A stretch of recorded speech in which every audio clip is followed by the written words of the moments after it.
시편 42편에 이어 43편도 하는데, 오늘 내나 같은 찬송이면서도 이 3절은 구분해서 따로 불려지는 노래였다라고 해서 구분해서 제시되고 있습니다.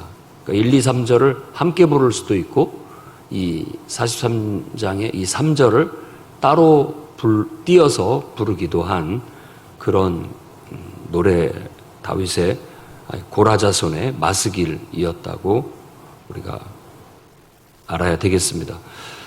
일단 이 내용을 보면 하나님이여 나를 판단하시되 경건하지 아니한 나라에 대하여 내 송사를 변호하시며 간사하고 불의한 자에게서 나를 건지소서, 이런 내용들, 그러니까 자세히 묵상을 해보면 이게 그 법정 용어입니다. 송사도 그렇고, 그러니까 하나님을 재판관으로 혹은 변호사로, 여기서는 이제 변호해달라고 하니까 변호인으로, 또 어떻게 보면 심판해달라는, 판단해달라는 말은 그건 또 재판관으로, 그 이미지로 떠올리는 거예요. 그리고 자기가 지금 이제 고소를 하고 있고, 피고인은 누구냐? 바로 간사하고 불의한 어떤 경건하지 아니한 나라 혹은 백성. 그러니까 지금 이 상황을 이스라엘의 역사에 비춰서 본다면, 아수르나 바벨론에게 나라가 망해가지고 포로로 끌려간 그런 상황 속에서, 그 상황에서 이해할 수 없는, 그리고 이런 상황을 하나님께 빨리 해결해 달라고 하는 그런 호소가 담겨져 있다고 볼 수 있습니다.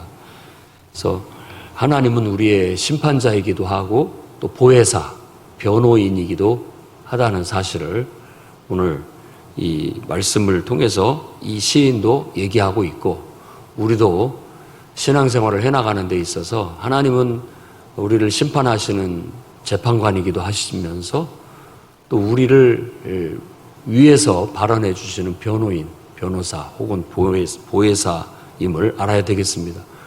그래서 보혜사 성령은 바로 그와 같은 역할을 우리에게 하고 있다고 예수님께서 가르쳐 주셨죠.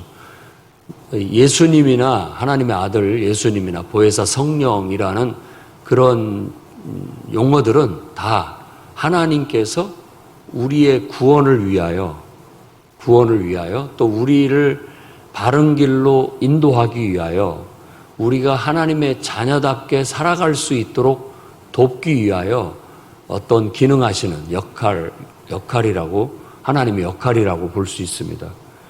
그분이 늘 곁에서 우리를 도우시기 때문에 우리가 지금도 알게 모르게 온전한 것이고 또 하나님의 은혜와 축복 속에 있다라는 걸 알 수 있습니다. 근데 보통 우리들은 하나님이 인도하시면 꽃길만을 걸을 걸로 그렇게 생각들을 합니다마는, 그게 대부분은 맞습니다마는 때에 따라서는 하나님께서 하나님의 뜻과 하나님의 역사를 위해서 어떤 고난의 길을 또 역경을 우리에게 주신다라는 사실 또한 성경의 가르침이고 진리입니다. 그래서 그런 것을 우리가 좋은 것은 감사하게 받으면서 하나님이 주시는 어떤 고난이나 시련, 이런 것들은 기분 나빠할 수 있느냐라는 것이 성경이 우리 인간에게 주는 질문입니다. 그런 상황 속에 그런 것들을 하나님 앞에 우리가 기분 나빠할 수 있느냐? 오히려 그런 상황에서 인내하고 참고 견디며 하나님의 역사가, 하나님의 뜻이 이루어질 수 있도록 바라야 되지 않겠느냐, 더 그렇게 말합니다. 예수님도 산상수훈의 팔복 끝부분에 바로 이와 같은 나를 위하여 핍박을 받는 자 오히려 기뻐해라 라고 그렇게 얘기를 합니다. 그러니까 의를 위해서, 어떻게 보면 하나님의 뜻과 하나님의 역사를 위해서 우리가 당하는 어떤 어려움, 그리고 고통, 힘듦, 이런 모든 것들은 오히려 우리로서 마땅한 바이고 또 그것을 기쁘게 받아들임으로써 그런 삶을 우리가 살아야 된다라는 그런 의미도 들어가 있는 겁니다.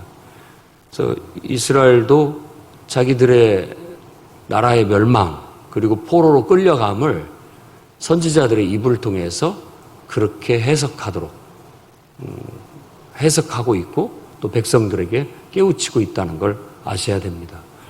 물론 우리의 범죄함으로 인하여 그런 일들을 당할 수 있다라는 것도 염두에 둬야 됩니다. 내가 잘못했고 내가 뿌린 씨앗일 수 있어요. 그런데도 불구하고 그것이 무조건 하나님의 심판에 의해서 나쁜 결과로만 가는 게 아니라 또 하나님의 심판에 의해서 또 다른 하나님의 더 깊은 계획과 목적을 향해서 나아가고 있다라는 것도 큰 틀에서 이해를 한다면 하나님 앞에서는 버릴 것이 없구나.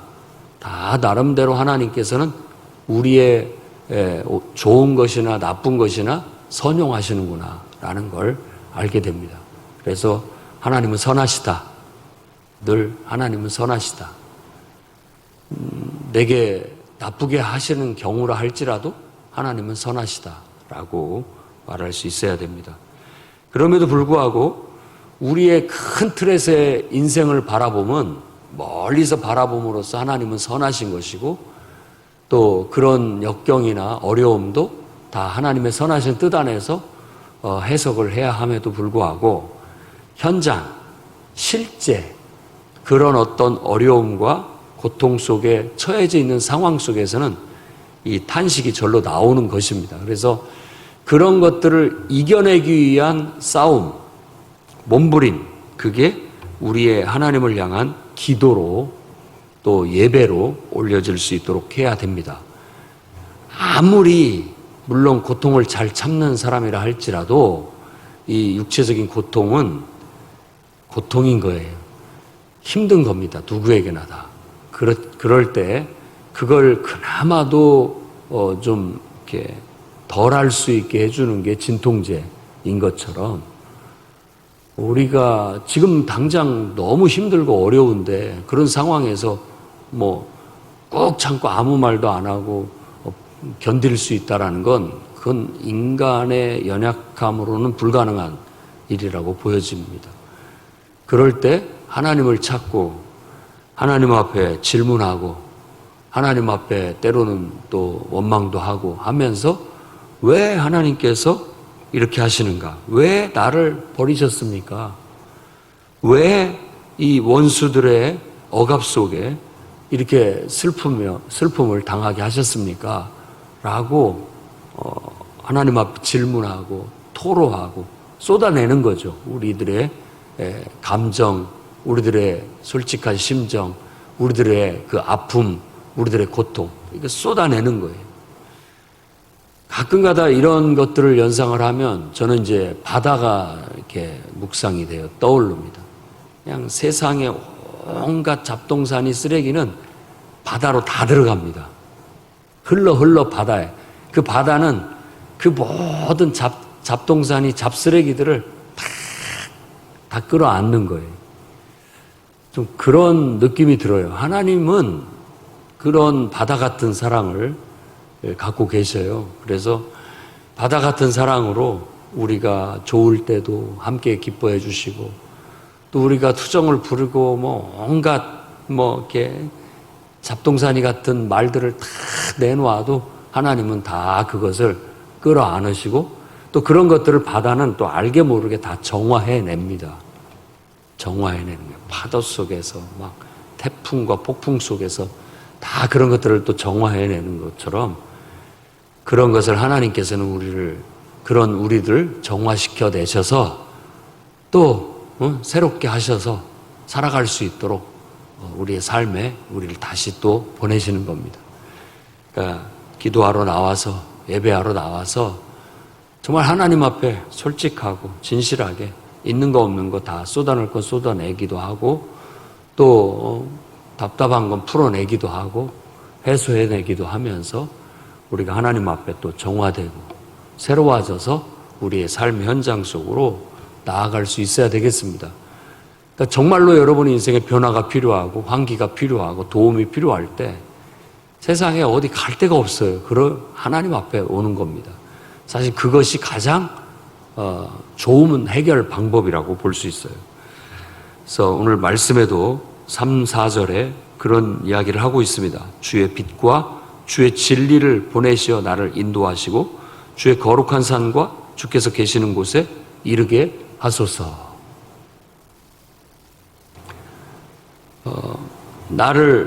나에게 하나님의 빛, 하나님의 진리를 보내달라라는 간구. 지금 절실히 필요하다는 거죠. 절실히. 앞에 1절에서도 얘기한 것처럼 내 영혼이 갈급하고 절실히 필요한 거예요. 하나님의 빛이라도 비춰주시고 하나님이 진리라도 들려주시고 이끌어 주셔야 내가 이 상황을 그나마도 좀 진통제처럼 내가 이겨낼 수 있고 또 감당할 수 있는 어떤 힘이라도 얻을 수 있다라는 그런 마음의 간절함으로 하나님 당신은 내게 당신의 빛, 당신의 진리를 보내어 달라라고 간절히 구하고 또 당신이 거하는 곳, 그 당신의 그 거룩한 산으로 나를 데려가 달라고 기도하고 있습니다. 이 거룩한 산, 곧 시온산이 상징적인 의미로서 하나님이 거하시는 곳, 예루살렘을 말하는 겁니다. 예루살렘의 특히 성전. 그러니까 그 성전에서 하나님을 예배하는, 더 큰 틀에서 본다면 에덴 동산. 태초에 하나님과 함께 거닐던, 하나님과 함께 정말 살던 그곳으로 인도해달라고 기도하는 거죠. 우리가 하나님의 임재 속에서 하나님을 예배함으로써 그 거룩함, 그 속에 파묻히고 싶은 하나님의 그 거룩한 임재 속에 안기고 싶고 그 속에서 위로받고 또 치유, 회복을 얻기를 바라는 마음을 갖고 이렇게 표현하고 있습니다. 4절에도 그러면 내가 갈 것이다. 하나님의 제단으로. 그리고 나의 기쁨의 기쁨, 큰 기쁨이라는 번역한 것은 기쁨의 기쁨이라는 원어는 그렇게 나옵니다. 기쁨의 기쁨. 그건 곧 하나님. 나의 기쁨의 기쁨은 하나님. 그러니까 하나님 안에서 기쁨을 찾는 겁니다. 이 세상에서의 우리의 낙심, 실망, 그리고 우울, 이 모든 것들은 세상에서 해결이 안 돼요.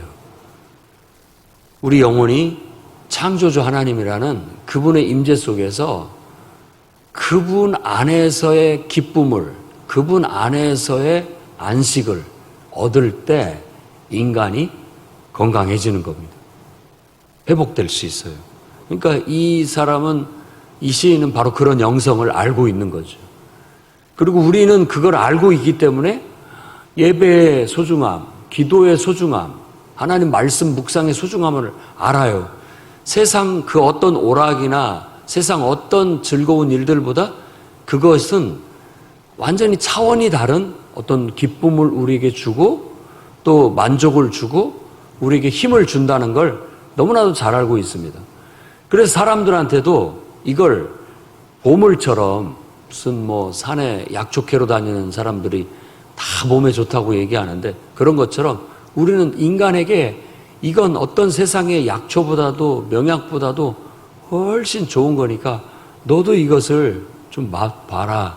이것을 힘입어라 라고 얘기하게 되는 겁니다. 그게 우리가 하나님을 세상에 증거하는 것들이죠.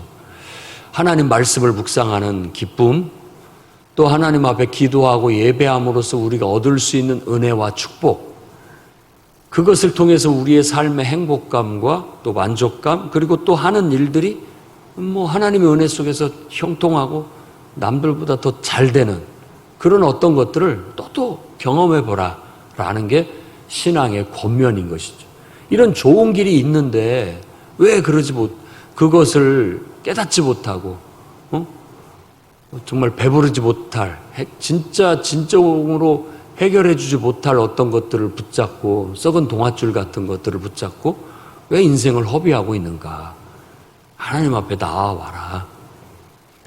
그래서 기도하고 우리가 예배하고 하나님 말씀을 묵상하면서 지혜를 얻고 인생의 빛을 찾고, 아무리 어두운 세상, 칠흑같이 어둡고 거칠고 험한 세상이라도 그렇게 하다 보면 길이 보이고, 그렇게 하다 보면 또 하나님의 은혜 속에서 생각지 않은 축복도 받고 잘 되는 역사도 있고, 그러니까 한번 믿음으로 살아봐라. 하나님 안에서 사는 인생이 가장 복되다.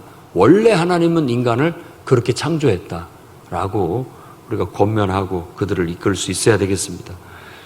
여러분들도 그런 삶을 실제로 경험하고, 기도했더니 또 하나님 앞에 나와봤더니 그나마 또 환기가 돼서 내 마음이 위로가 되고, 우울도 사라지고 답답함도 사라지고, 사라지지 않는다면 사라질 때까지 하나님 앞에 나와서 답답함을 해소될 만큼 토로하고 또 기도하고 몸부림치고, 그러다 보면 하나님이 빛을 비춰주시고 또 진리로 깨우쳐 주시고, 내가 가야 할 길 또 잡아주시고, 또 기도하고 잊어버렸는데 그 기도가 결국 또 하나님의 은혜를 불러드리고 하나님의 복을 불러드려서 잘 되는 걸 보면, 그때 내가 기도했던 것들이 이렇게 응답되고 있구나 깨닫게 되는 그런 역사가 있게 되는 것입니다.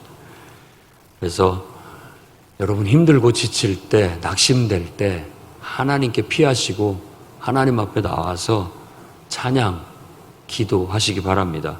하나님 안에서 기쁨을 찾으시기 바랍니다.